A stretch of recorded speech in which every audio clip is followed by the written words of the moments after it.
Okay guys, this is day 82. I'm gonna do a quick video because we've had a pretty long day as a family. So a couple things. We think we're gonna get a solid update in the next week. I know I keep saying that, but I did talk to Albert, who's the orphanage director here, and he had some reassuring news. So those of you that are waiting, they're matched, unmatched, all of you guys that are just waiting to see something on our videos that tells you there's actual progress, it's coming. Meanwhile, there are some service projects that need to be done at the orphanage home, and these are things that I think in the coming months to the next year, Small World will be doing some fundraising for. But there's some things that I'm here for and I can just fix directly. Like I can just be like, hey, just take me to the hardware store, let's buy some stuff and let's just get it done. Today we spent $300 at the hardware store. If anyone wants to like send me a Venmo or whatever you want to do, if you want to help out with that, I can share my Venmo with you. Just send me a message or comment or send me an email. But we spent $300 at the hardware store getting paint. So the wall, the interior, basically the fence, but it's like probably, I want to say 20 feet high, maybe taller. It's got barbed wire around the top, so it's like a compound. That's what you need for safety here. The interior, well, probably the interior and the exterior, but certainly the interior is weather worn. And the concrete that they use to make bricks here is actually salt-based. Sand-based, sorry, not salt-based, but sand-based. So if the weather beats on these walls like crazy, then they will eventually disintegrate. And so it's not just a cosmetic thing, but it's actually like a maintenance thing to keep the wall safe for the kids. So that's what we need to do now. So we got that done. I got medications for the kids just to keep stocked at the home, like preventative medication. So whenever one of the kids gets sick, the orphanage director goes and buys the medication that they need. But it's better to have like a stocked medicine cabinet. So that was fairly pricey as well, but it was just nice to tell him, I just personally wanted to do that. And if anybody wants to help us with that, you're more than welcome to. We're paying that out of pocket and we're happy to do that as well. But we're also living in Liberia. So if you guys have it on your heart, you're like, hey, I want to help with the with this project is close to my heart, then I want to help with that, then that's fine. You know, I'm not going to say no to you helping.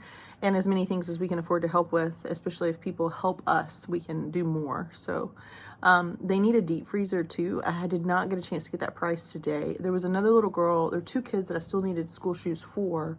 I was able to get a pair of school shoes for the little girl. I got two different ones today on my way home. I stopped at 3 different shoe places today trying to find the size 38. It's like a women's 8. She's a young kid, but she's got a big foot. And so she's been wearing her 2 small shoes that I found for her because she just didn't know her foot had grown so much. And we're seeing the same with our oldest child. Like in January, she wore a size 7.5, and today she wears a women's 9. That's my oldest child that's turning 11 in a few days. So sometimes you go through growth spurts. So there's that. I asked Albert, the orphanage director, so the deep freezer, I would imagine that would be a couple $100, maybe $300. I know $300 to $500. I'm not sure. The deep freezer, we're going to price those out. Some of the kids need some backpacks too. So the list, medication we took care of today, but if you want to help with that, I can give you the numbers. The paint, so we got 5-gallon buckets of like latex paint, indoor outdoor paint. And we have quite a bit of elbow grease that we're going to be putting into painting this wall. I'll take some pictures of it when we start doing it and we can kind of get the kids out. It's one of those things, like if you've already adopted your child through Liberia and you've given me personal permission and I've gotten written permission from the orphanage, the agency director in the States, I can share pictures, but I cannot share pictures of any child that I am not personally matched to. And I cannot share pictures of my matched child on any social media or internet where you can see their face. I know you guys will see me blur out a lot of pictures of faces until they're legally adopted by me. And I don't put my kids' faces on the internet too. I know some of you guys do.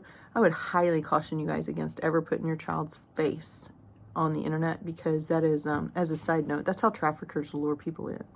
So they'll take my child, my blonde-haired, blue-eyed child, screenshot her face, put it on a website to advertise for pedophiles and people that want to commit acts against children, and they will lure them to a site. Now, once they get there, obviously my child is not going to be there, but they used her picture to lure the person in. And once that person that's so deep entrenched in that sin, they have already sacrificed so much and they've already gone down this dark hole, and they're so excited to commit this act that it doesn't matter what the kid looks like. It doesn't matter if it's not the kid that they saw in the picture they're already in. So number one, it's against U.S. law to share any photos of a child that you are not matched with yourself or have not legally adopted, unless that child has been adopted and you have the written permission of their parents. Second of all, I would definitely never put your kids' pictures on social media ever again. Just don't do it.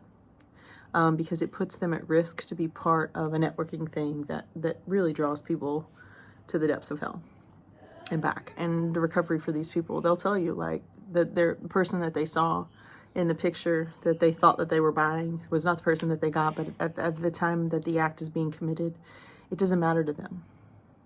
So just keep that in the back of your mind, those of you that are posting kids' pictures. Just be very cautious with that. A private group, maybe, but again, you can't ever stop with somebody's screenshots. So that being said, that's why you don't see, when I say I can't take pictures of the wall with the kids there, I can't, because I do not want to violate their trust or their privacy or their identity in any way that violates U.S. law. But more than that, I don't want that picture to be reproduced and used for evil intent by forces of evil that are hunting down children to exploit them. So that's my soapbox on trafficking and how that happens, and how our innocent children can be used as part of a spider web of sin that is difficult to understand. And the reason I know all that is because I was a foster parent and had some kids that have been through some dark stuff, and I got a lot of extra education on my own when we were in that situation, and it was very eye-opening. So I don't judge you if you don't have the information yet, but if you're watching this video, you have it now. So just, if you have more questions, you can ask me, but just please be cautious about posting your children. Or you can download Canva. It's it's free, or you can pay for membership. But if you download Canva, you can still post your pictures, but blur out the faces. It's a really easy effect you can put on. You just blur out the faces and put like a Bible verse or something. Some people put like the heart over the face. I feel like that's kind of weird. It's like a headless kid, but whatever. But just be cautious of your kid's identity. Okay, back to the task at hand. So we're going to paint the wall. So that'll probably take us several hours of work, but we'll show you guys how much better it looks, and again, how safe it'll be for the kids. I asked the orphanage director, Albert, to give me a solid number and a laundry list of things that he would need so that they could run the orphanage completely on solar. So right now, their current, their electricity, they call it their current, it's about $60 a month. And it works now. It wasn't working before. It was very unreliable until about last month. And we went down, Jeremy went down with Albert, and Bruce went down with Albert and did some discussions with the electric company, had some more wire run. So now they do have electricity, but it's $60 a month. They do have solar capacity, and they have enough sun exposure to do everything for solar, but they need more. So they have, initially their setup was about $3,500, and it was for the large batteries, and then they have solar panels to do it. Those work for the emergency lights, we would call them floodlights, but the security lights that are on at night. And we bought some, actually, as a side note, when we went to the hardware store, we bought 7 light bulbs. They're the rechargeable bulbs that you don't have to change very much. And we got back the security guard, who is Albert's nephew. He's a big dude. He's like, actually, I think he's going to join the military or something, but I'm like, where do you work out? Like, I see you here all the time. He immediately, when we got back, the first thing he did after we unloaded the truck was, with all the stuff that we got, was climb on a ladder and change out a light bulb because it's dark, and he doesn't want it to be dark. At night, he wants full visualization. When the sun goes down, he wants everything up. So that way, we don't want the kids getting out of bed. We don't want anyone trying to sneak in. It's pretty solid, but still, it was impressive to me that he was really watching in the dark. So we're glad we got that fixed. So it's bright now. But if they could run completely off solar, that would cost about $1,800 to get all the supplies. Probably to get it installed correctly, maybe another couple $100. So we're looking at a $2,000 project. But if we do that $2,000 project and they could run completely on solar all the time, then if the power goes out, they don't have to worry. They can get the deep freeze. That's why they don't have a deep freezer right now, because even though they have electricity, the power goes out here constantly. And if you don't have a backup generator, which they don't, then you lose your meat. So, if they have reliable electricity, then they can put more, they don't have to go to the store all the time to buy food.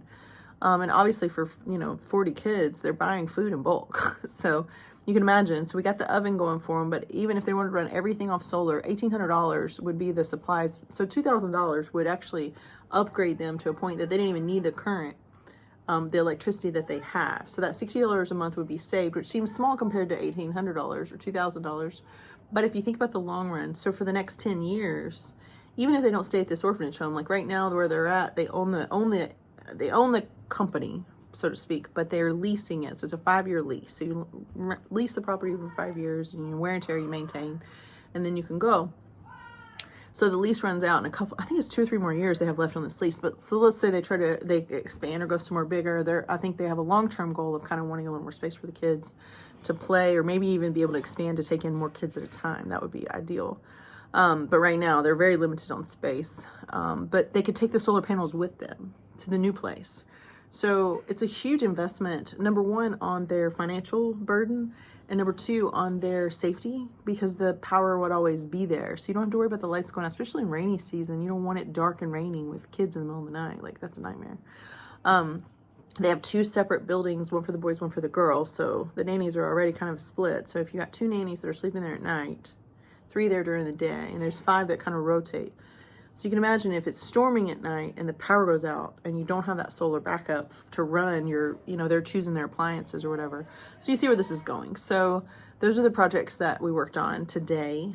So if you want to donate directly to Small World so you can get the tax deduction, you can do that. If you want to donate directly to us and just say that it's for that and log it with your accountant, or log it when you just need proof if you get audited. So if you spend your money on a nonprofit organization that's a 501c3, you can make yourself an invoice. If it was a cash donation, make yourself an invoice, date it, and then if you get audited, it's a very easy thing to chase back. So you don't have to worry if the tax deduction is important to you.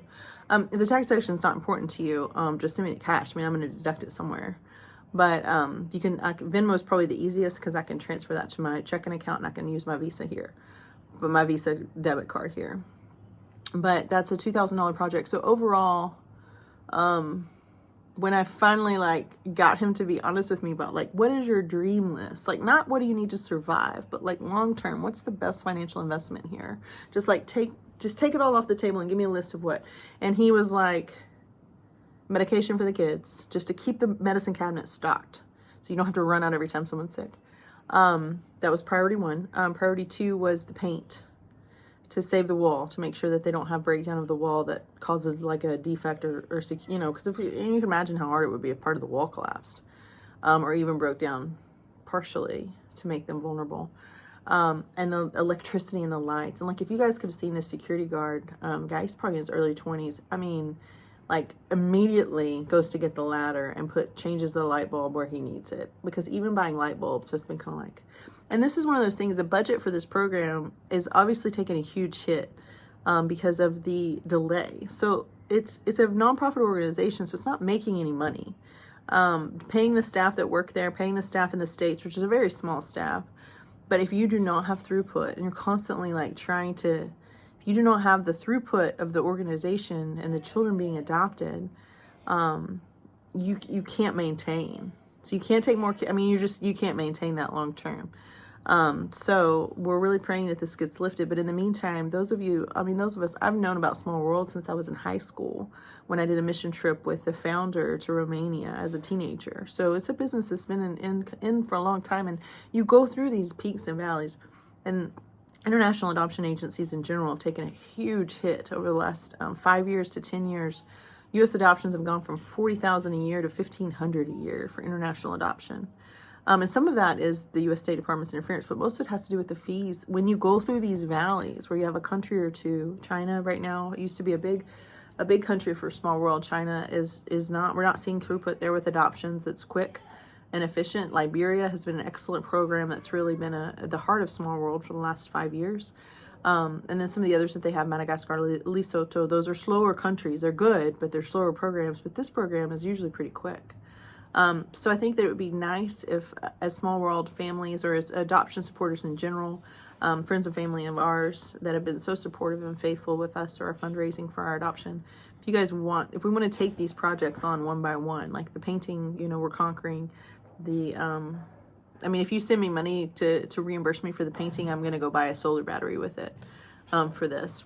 And we can break it down, but I really think that if we could come up with about $2,500, that would cover the solar panel and the freezer, the installation. That would be great. And it would be one of those things that, understand that this program is not going to sink. It's just not. It's going through a valley. Times are tough, but it's turning up. And the children that are waiting now, that don't have families yet, I want them to live in the best conditions possible in Liberia while they wait for you guys to be matched with them. So as soon as the suspension is lifted, there will be a list of waiting children that goes out, and there will be a lot of referrals coming out. Jimbo has them on his desk. He's ready. But unfortunately, until the suspension is completely lifted, we can't do anything about that. But I just want you to connect with your kids in a way that you want their wall sturdy. You want their lights on, metaphorically and spiritually. You want their foundation firm. You want the hedge of protection around them to be strong, both physically and spiritually. You want them to sleep peacefully without any fear for darkness. You want their food to not spoil and be readily available for them immediately, no matter what, without anyone having to run to the store every single time somebody's hungry. You want them to eat baked bread that they have a new oven to use now. You want them at peace, and you want the security of their future families to be something that's just the next step after this orphanage. So I love you guys for listening. I did this video without Jeremy because we've had such a long day, and he is making the kids. We got some food from the restaurant today because we really didn't have time to cook in a good manner and didn't have that many groceries ourselves. So we ran all over Liberia today. We did try out a new bakery today that has good pizza. It's kind of part of birthday week for my oldest daughter. There are a couple of special situations with waiting kids that I can't talk about right now. I mean, some of it I'm just privy information because I'm here.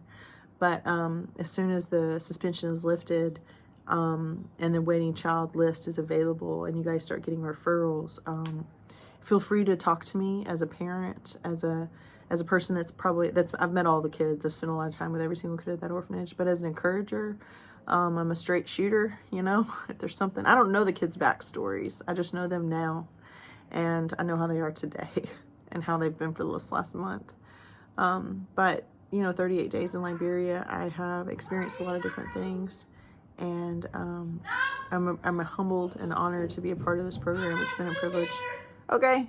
It's a privilege to be here. It's a privilege to stand in the gap of lack of information and communication, sometimes coming from a developing country to Americans when we're used to that fast information. So I hope we're standing in that gap for you. And I hope that our story brings you hope. So it's just really like, it's just a very, I don't know the word. I'm at a loss for words. Shocking. Today, we got to the orphanage early because our children were at school, and just the little kids were running around, and a few of the little kids are matched. I think I know of 5 that are matched that are little, and a lot of them are sibling groups, special situation stuff, but most of them are not. And there's about 15 kids, and I'm like, just watching them run around, and like they crawl up in my lap, and they were like, why are we having, they call cookies biscuits. So like the little cookies, I bring them all the time. I always bring them, I'll make them be good. I've learned that I'm not giving out biscuits until I'm ready to go, and if somebody's acting crazy, they're not gonna get a biscuit. There's only like 1 or 2 kids not get a biscuit, and since then they have behaved. I'm like, you may not smack each other in the face. This is not Lord of the Flies. But they're good kids. I mean, there's like coachable, teachable, loving children. They care for each other. They laugh with each other. They're amazing. The hearts of these children are just in this little bubble of protection in a very wild place, so to speak. But yeah, I'm hoping to come up with that $2,500, what amounts to $2,500, and maybe, so total after all the things that we've done so far and some of the projects we have going, if we can make a $4,000, $5,000 impact on this program, to just give them the confidence and the gift that even if it's a valley, for financial throughput, for adoptions, for kids coming home, the mountain's coming. And we're gonna be fine. So yeah, so let me know if you would like our Venmo, or if you want to donate to our Adopt Together. That's a 501c3 donation well, and we can use this as adoption expenses and our orphan care under our adoption expenses. So we can do it that way if that's the way you want to do it, tax deductible wise. I know some people did that for the shoes and stuff. You guys gave me more money than we needed for the shoes, so then I bought an oven, and then you gave me more money than we needed for the oven, so I got some paint. So as much as you guys can support us, we are excited to be the hands and feet of people that we know love this program while we're here. So, all right, that's all for today.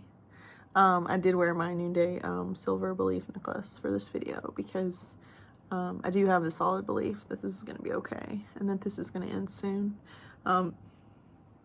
But even if it doesn't, I'm going to be here for these kids, each and every one of them, as if they were mine, until they are yours.